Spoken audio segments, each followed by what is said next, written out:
fellow travelers, and welcome to the Diverse Stars podcast. How my loyal listeners, thank you for your continued support. And remember, click that subscribe button, everybody. It's an amazing episode because Nicholas Meyer boards the mothership.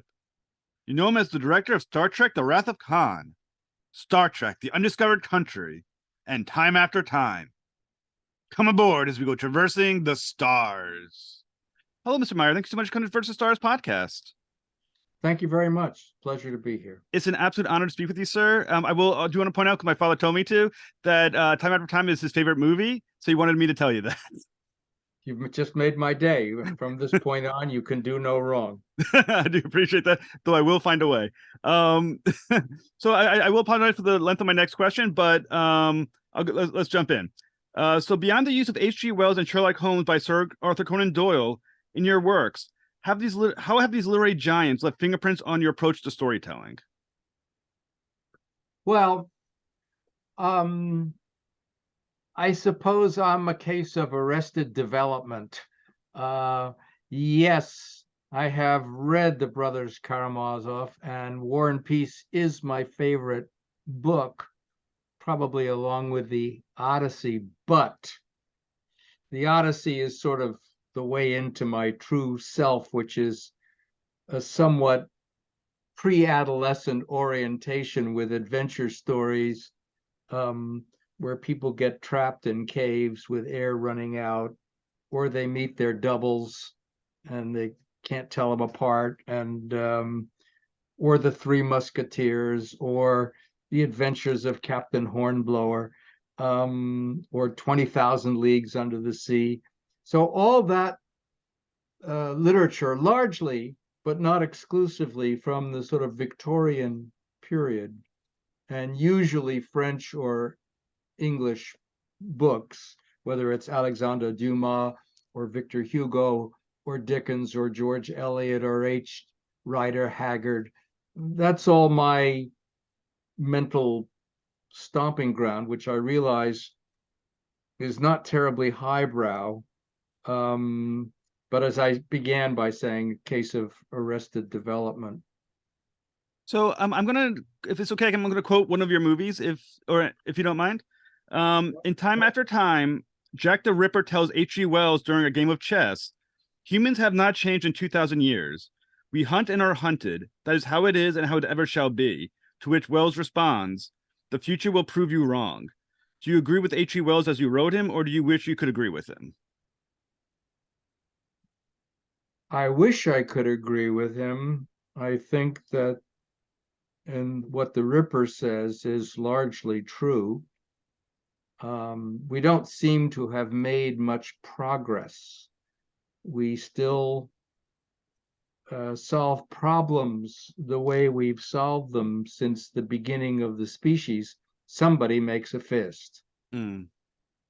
So H.G. Wells is kind of like the idealistic version of you and what you were hoping things would go in?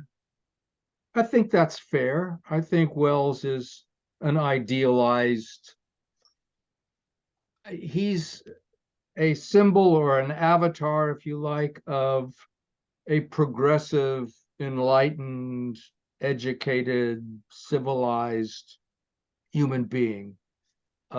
Which is not to say that the real H.G. Wells was necessarily all of these things. But in my film, yes. And the Ripper is the flip side, the dark,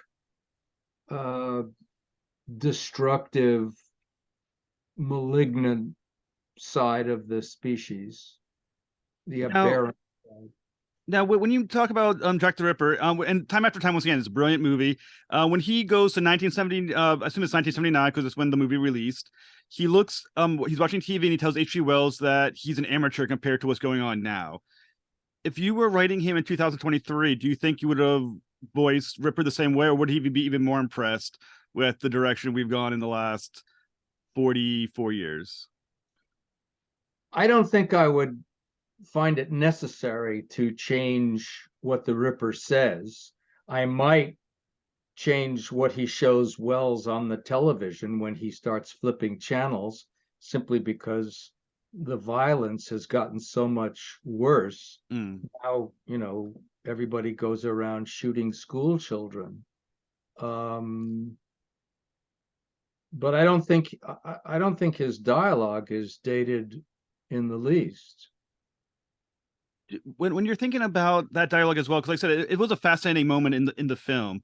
When Jack the Ripper's looking at, it seems like he always takes pride in seeing the direction the world has gone into, that he would be accepted as one of us. Do you think even if he saw what was going on today, as you mentioned, with school shootings and that nature, would he be more horrified than having that kind of little spark about what it looks like? Would we even scale Jack the Ripper now in that sense? Well, you're asking me to speculate about the interior life of a fictional Yes. character. So um, I don't know. I think that we leave artists ought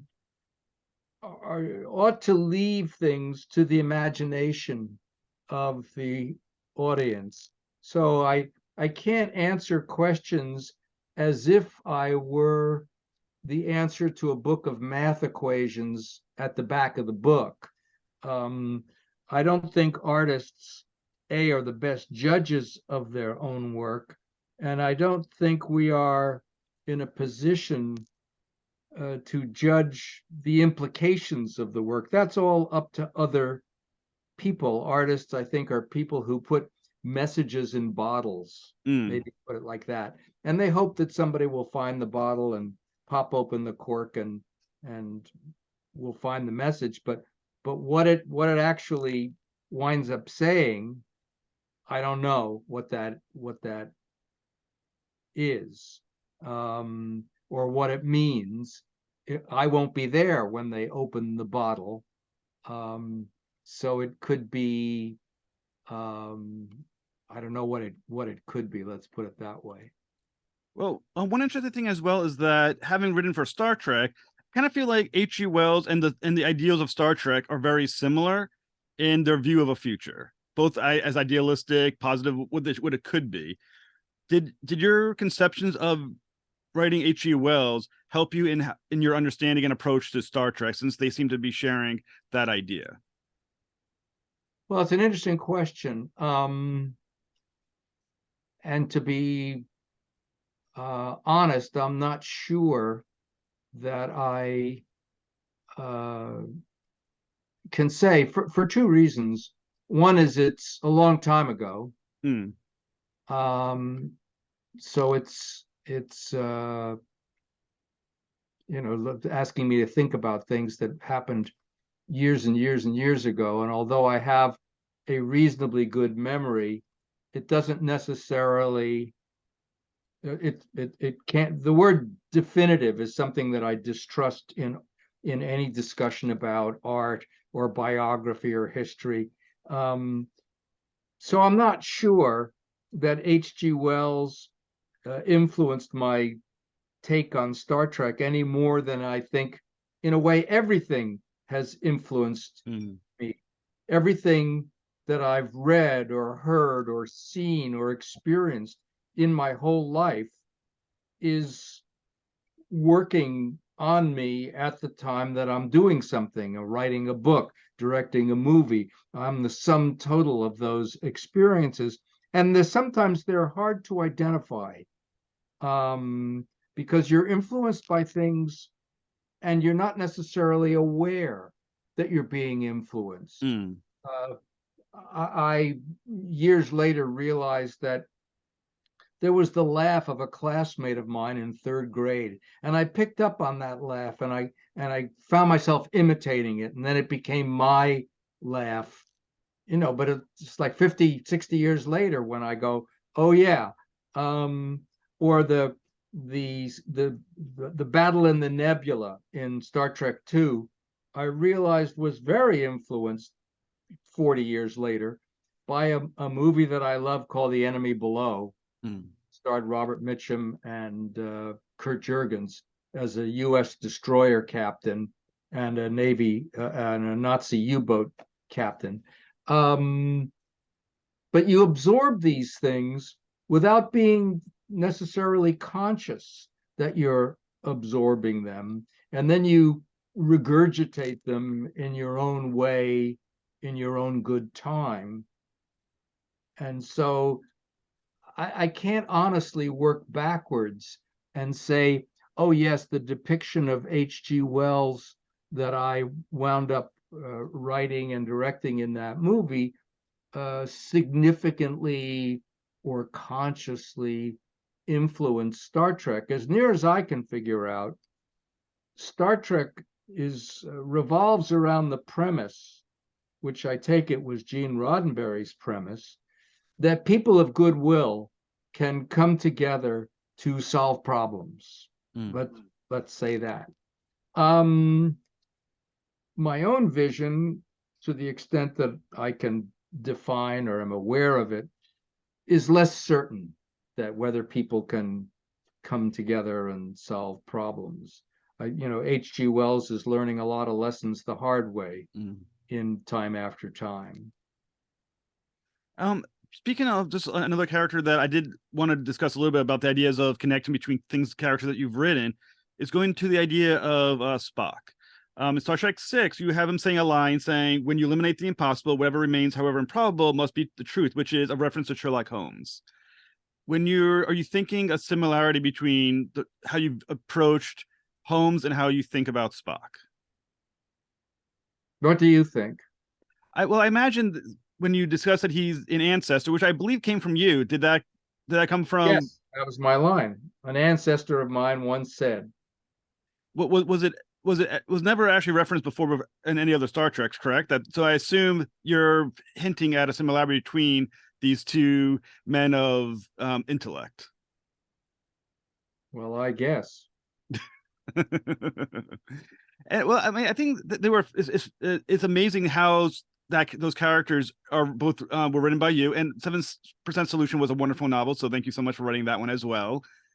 In your opinion, it might be a weird question to ask, but in your opinion, which character did you approach as being more human? Sherlock Holmes, who was very analytical in his own way, and Spock, who is part human, but is very similar in that character as well. Well, I'm not a very analytical person. I tell people that I know many things. I know many facts, but I'm not great at understanding a lot of things. I react intuitively about a lot of stuff, and intuitively, I felt that Spock and Holmes seemed to be cut of the same cloth, and having reached that conclusion on a sort of gut level, I guess I was inspired to make a jokey reference in Star Trek 6 on Spock's part that people have been poring over and puzzling about ever since. Well, like I said, it's a great line. And I think another thing that's kind of interesting is having written for so many characters that have been so important in literature and film. Like I said, Sherlock Holmes, Watson, Kirk, Spock, historical figures like Wells and Freud.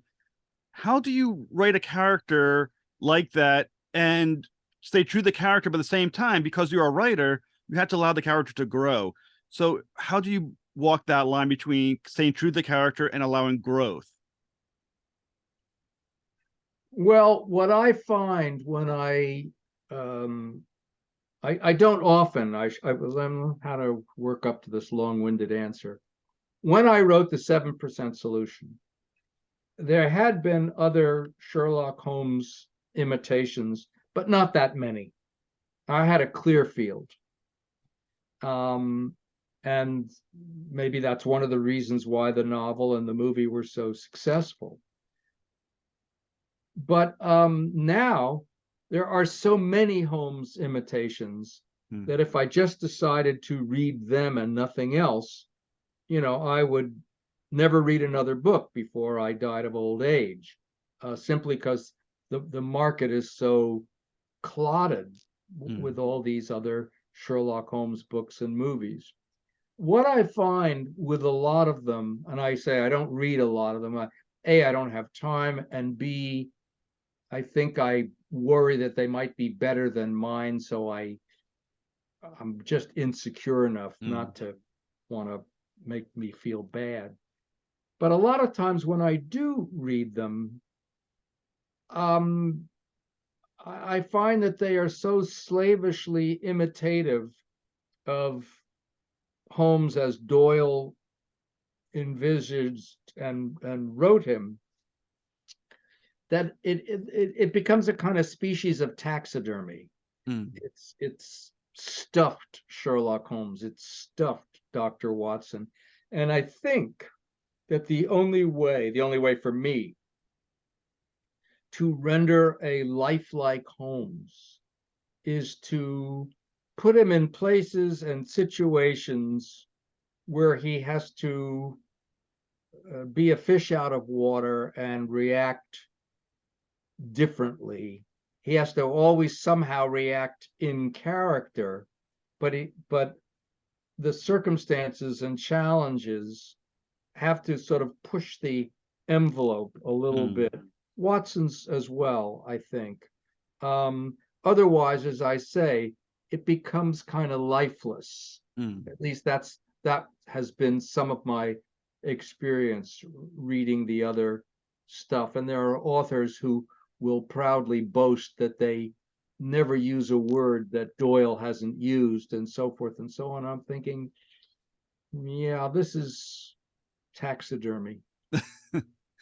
So I mean, it was fascinating that you do allow characters like say like Kirk and Spock in your films to grow as characters as well. Famously in Star Trek 6, you demonstrate Kirk's dislike for the Klingons, which is obviously comes out of his characterization and continuity from Star Trek 3 and so on. But it gives a different side to those characters. Was that risky to do? Well, if you don't take risks, maybe not a lot of cool stuff is going to happen. Um, Robert Bresson, the French director, said, "My job is not to find out what the public want and give it to them. My job is to make the public want what I want." Mm. And I think it, I've worked with people, especially in recent years, who are always very concerned about what the fans think. Mm. I don't care what the fans think. I would never tell you a joke that I didn't think was funny, on the off chance that I might get a laugh. I won't get a laugh if I don't think it's funny. I can't second guess millions of people whom I've never met. I can only make a different assumption that if I like something, other people will like it too. Mm. I'm not always right, but it's the only way I know how to operate. So when I write Star Trek or when I write Sherlock Holmes, I'm writing my version of these things. I'm writing it as I think it's cool, Mm. and hoping that other people will think it's cool. But if I waited around, we never would have killed Spock, because the fans say, no, no, don't kill him. I said, well, I respectfully disagree. I think it's not about killing him, it's whether you kill him well. Mm. Um, like that.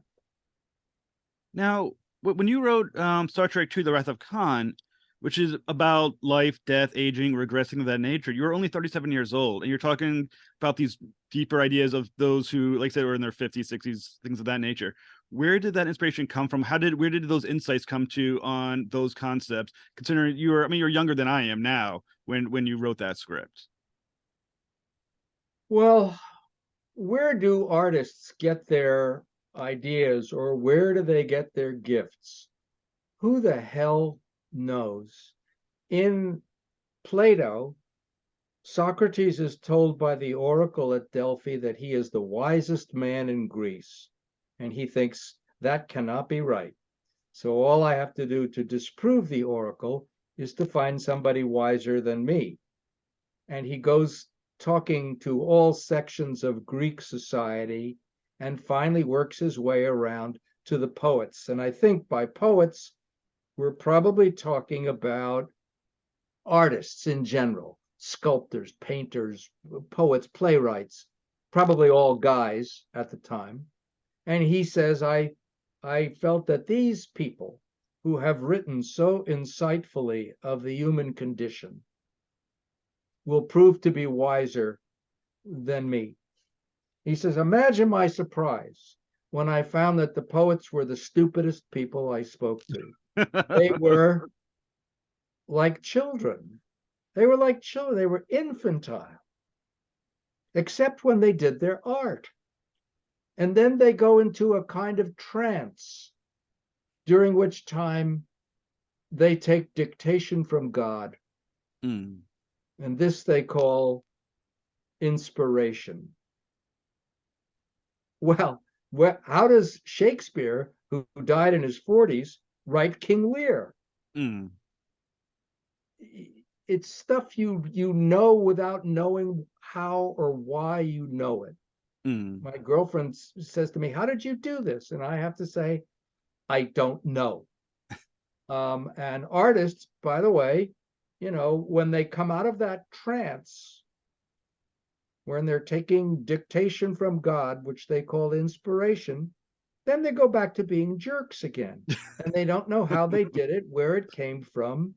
They'll give you lots of explanations. They'll make up stories, anecdotes. Gilbert will say, I wrote the Mikado because there was a Japanese sword hanging over my desk and it fell down and it almost decapitated me. And that's where I got the idea. Well, maybe that's even true. Maybe. But it doesn't explain how he wrote the Mikado.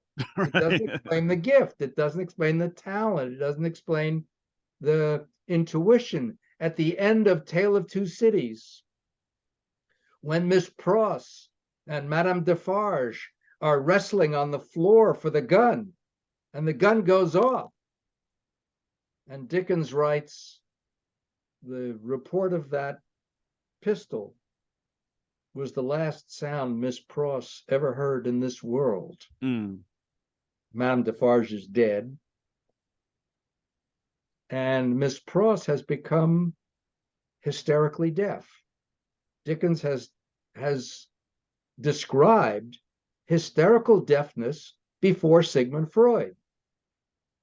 When Billy Budd, a stutterer, winds up killing Claggart because he cannot answer verbally the accusation that he was plotting a mutiny, he can't speak, but his hands speak. This is again a description of a clinical condition before there was any doctor around who was describing it. When I look up from writing, it's hours later, and I have no idea where the fuck I've been. So you're in a similar trance as the great poets. Well,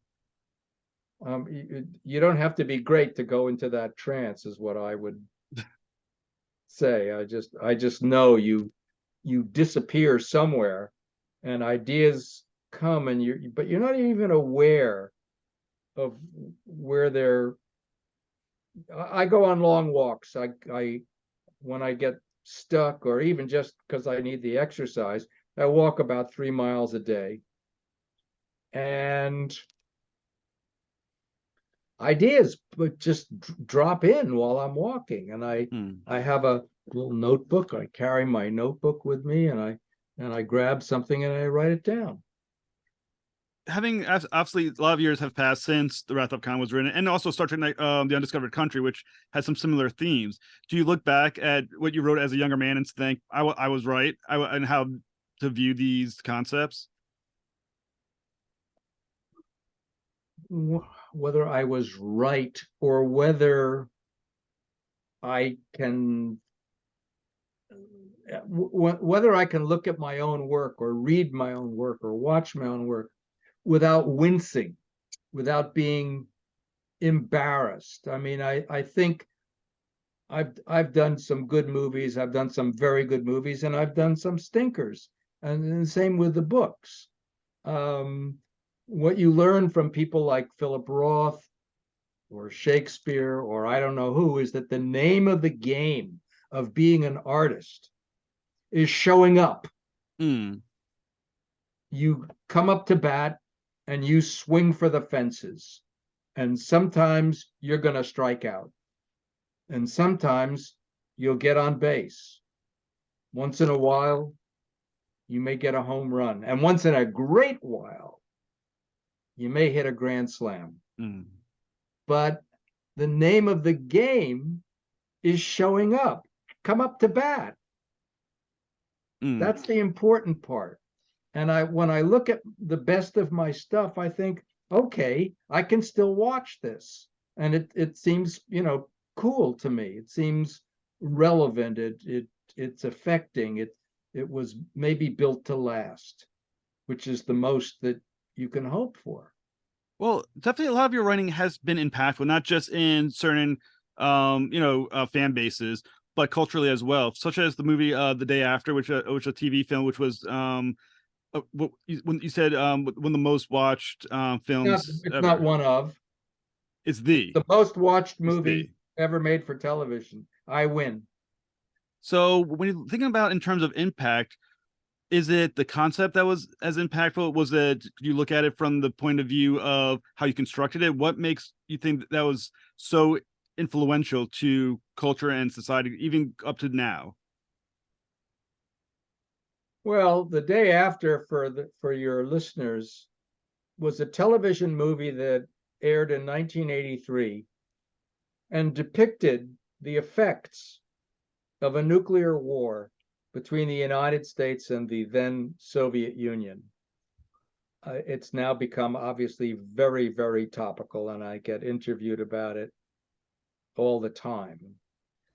At the time I directed the movie, I did not write the movie. The movie was written by a writer named Edward Hume, Hume. It's not a movie about politics. It's not a movie about the military. It's set in the geographical center of the continental United States, which is roughly Lawrence, Kansas. And it's about what happens when people like us, you, me, everybody, regular people, are going about their business and they get nuked. And we don't know who started it. We don't know what it was about. We just know that it happened, and now what? Who does anybody survive? And the answer is, probably not. And I think nuclear war, our ability to destroy ourselves, was a fairly recent ability. It's only 1945. It's less than 100 years old. We've been confronted with this Damoclean sword hanging over all of us. And understandably, nobody wants to think about it. I sure didn't want to think about it. I grew up, I'm old enough so that I remember wearing dog tags in New York City and ducking under our desks to hide from the nuclear bomb, the atom bomb that was coming or might come. Like our desks were going to keep us safe. So I think what made The Day After so the hit that it was, I guess you could call it a hit. 100 million people watch your movie in one night. And obviously that can't happen again because there's too many channels. But back then there was just CBS, ABC, and NBC. And I think what made it such a popular event was all the people protesting against it. The entire conservative right, William Buckley, Phyllis Schlafly, what's his name? O'Brien, running up and down the country like Chicken Little, saying that the sky is falling and you better not watch this movie, or watch it with a priest, watch it with a shrink, watch it with a group. And you had people watching this thing all holding hands, and because nothing like this had ever been shown on network television. And by the way, there are worse versions of it that were shown in England. A movie called Threads is much worse, but I knew I couldn't make it much worse or people would reach for the clicker and turn it off. So it was a kind of a balancing act. And I think a lot of people who, like me, didn't want to think about nuclear war wound up thinking about nuclear war because everybody said, well, don't watch this. So then everybody had to watch it. It's like being banned in Boston for a book. And certainly one person had a very important reaction to the movie, and that was President Ronald Reagan, who had come to power believing in a winnable nuclear war, believing, that 20 million dead was kind of an acceptable number, whatever the hell that means. Stalin was the one who said that when a child falls into a well, that's a tragedy. But when millions die, that's statistics. Mm. And so I think Reagan thought of it as statistics. And then he wound up seeing the movie, and it totally freaked him out. He had never seen it made into imagery. They do say one picture is worth 1,000 words. And when you see all those missiles taking off, and if they're taking off, missiles that have taken off elsewhere are coming in. And we've had nuclear accidents. We've had nuclear accidents. 2 nuclear bombs dropped on North Carolina. Well, they didn't go off. A monkey wrench dropped down a missile silo in Arkansas, and they thought the whole state of Arkansas was going to blow up when it hit a fuel line. And then we've got Colonel Petrov, the man who saved the world, because back in 1983, the Soviet premier, Yuri Andropov, very old man, was convinced that Ronald Reagan was going to launch a preemptive nuclear strike. And so everybody had their finger on the button, and sure enough, Colonel Petrov was in a room with a bunch of other Russians watching their scanners and their TVs and whatever, and they see, 3-4 missiles coming at them from the US. And all these guys, and we have them on our side too. They just spend all day watching their screens. And suddenly they're shrieking and crying and throwing up and don't know what to do. You got to tell the Kremlin, you got to tell the Kremlin. And Colonel Petrov, he thought about this and he said, I don't think these are missiles, because why would they only send 4? If they were trying to wipe us out, it would be like 1 million missiles. He said, you got to tell the Kremlin, you got to tell the Kremlin, that's protocol. And he didn't. And it wasn't missiles. So Colonel Petrov was the man who saved the world. For doing this, he was kicked out of the Soviet army, sent to Siberia, demoted because he didn't follow protocol. He didn't alert the Kremlin. He thought the Kremlin would make the wrong decision. Eventually, he was brought to the United States, went to the UN General Assembly, and was introduced and thanked as the man who saved the world. However, all he wanted was to meet Kevin Costner. Because his favorite movie was The Bodyguard. and he got to meet Kevin Costner, the man who saved the world. So there are nuclear accidents. So we don't like to think about them. We don't like to learn about them. But, we're all dangling by a fraying thread here, waiting on, Vladimir Putin's next move and who's going to get an itchy trigger finger first. It's very scary stuff. So the movie hasn't dated that much. I didn't really want to make a good movie because I thought if I made a good movie, people would talk about the movie. They wouldn't talk about the subject, which no one wants to think about.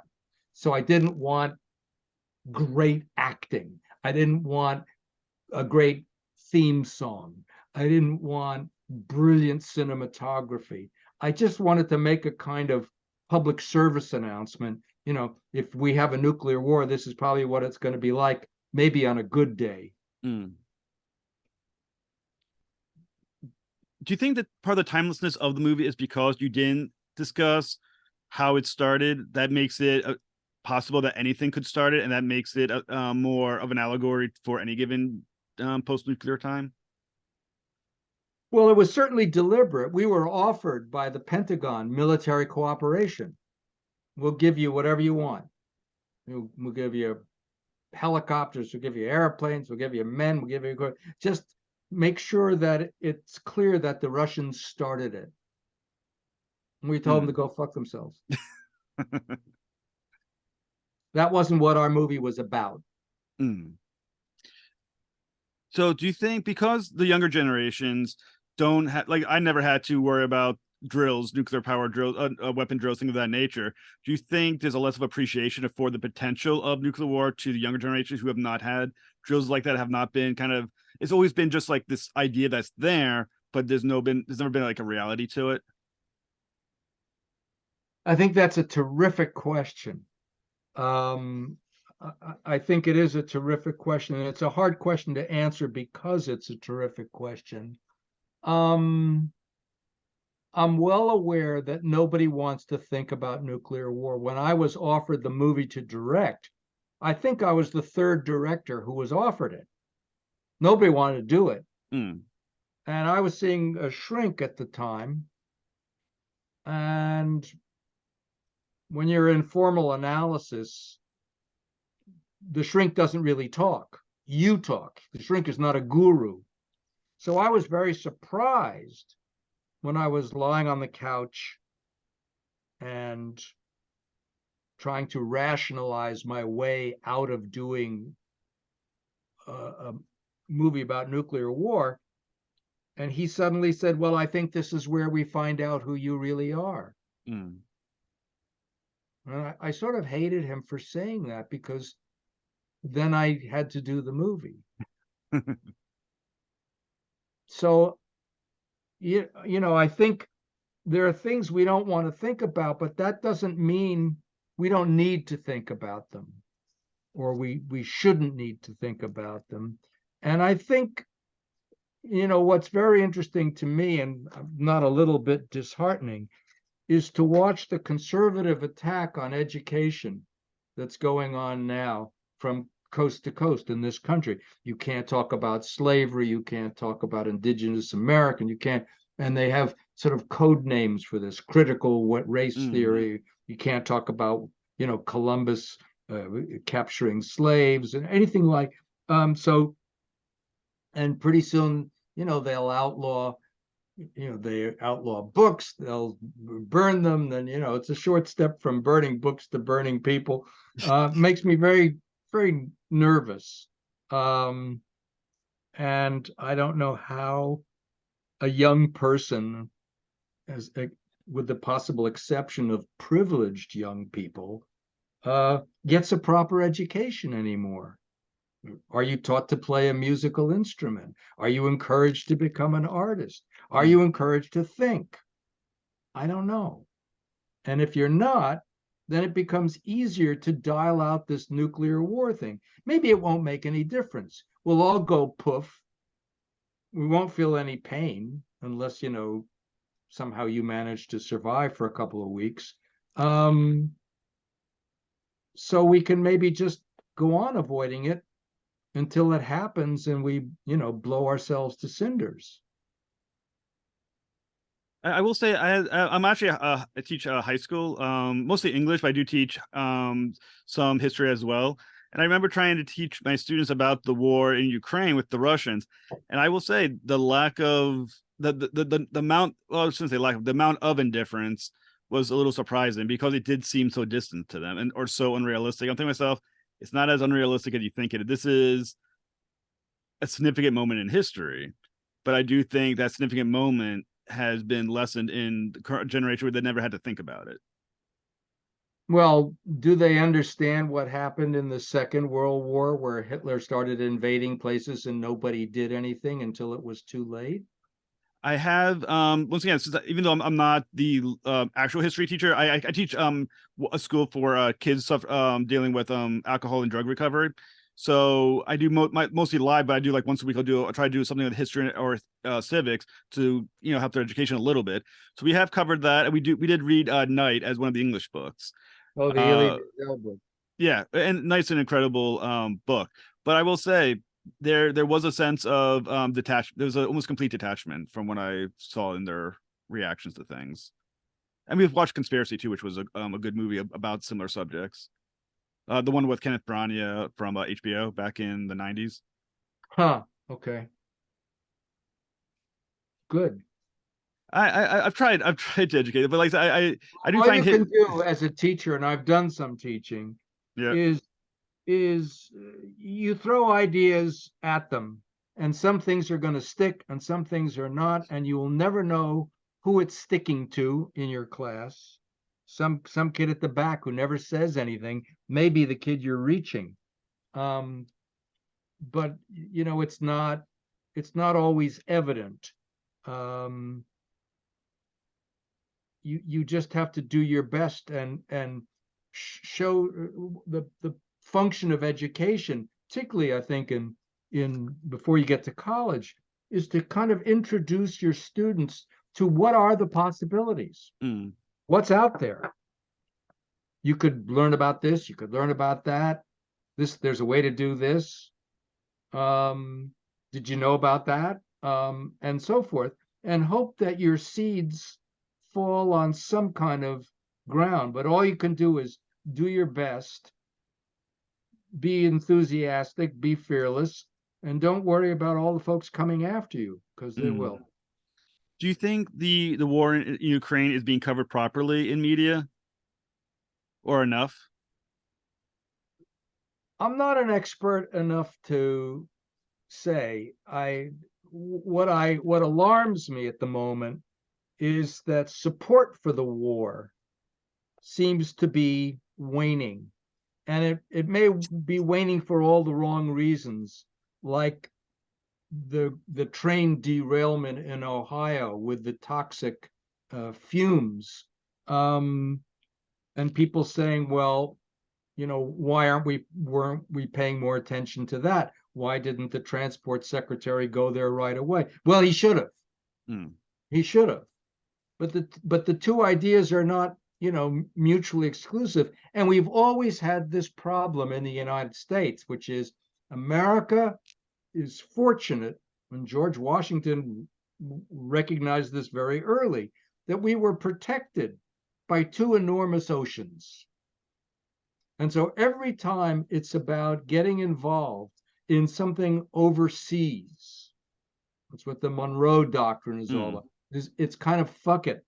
We just, we're just paying attention to our own thing here. We didn't want to go into World War I until they started sinking American ships. We didn't want to go into World War II until the Japanese attacked us, and so on and so on and so forth. But if you wait around for that stuff to happen, as they did in World War II with Czechoslovakia, with the Sudetenland, with Poland, you'll be waiting until it's too late. And if you think that your oceans will protect us now in an age of supersonic missiles, you're wrong. Do you think, or why do you think Americans find it or I find it difficult to learn about isolationism? Isolationism. You figure we would have learned it through history, but it feels like every time we're able to, we fall back into it. Well, where history is, the things we learn seems to only be learned for one generation. And a Harvard, I think he was a Harvard philosopher, George Santana, said, those who do not learn the lessons that history teaches are condemned to repeat those lessons. And so, since history is only one generation deep, when I start talking to my kids about, where I was the day Jack Kennedy was shot, it's like, I'm talking from the dinosaur era. The way people used to talk about World War II, or the people before that about the Depression, or the people before that about the First World War, the Civil War, the American Revolution. Well, what the hell is that? And how many Americans know about the American Revolution anyway? Where do we come from? Blah, blah. What do we stand for? And if you don't stand for something, you wind up falling for anything. Well, I realized a few years ago, and it must have been, it kind of shocked me, kind of just for a little while. It made me feel old. I realized I'll never have a student ever again who was alive when the Twin Towers were still there. And I realized at that moment I have officially entered old history, because every kid I had at that point, it was history for. From that point forward, I was a little surprised. Yeah. It took me a while to wrap my brain around that. True, very true, very true. So I actually want to I want to quote another line that you have in the book that you have from A View from the Bridge, if you don't mind. Sure, we're probably winding this up, or yeah. Okay. So you wrote, there is a kind of aesthetic Darwinism at work in art.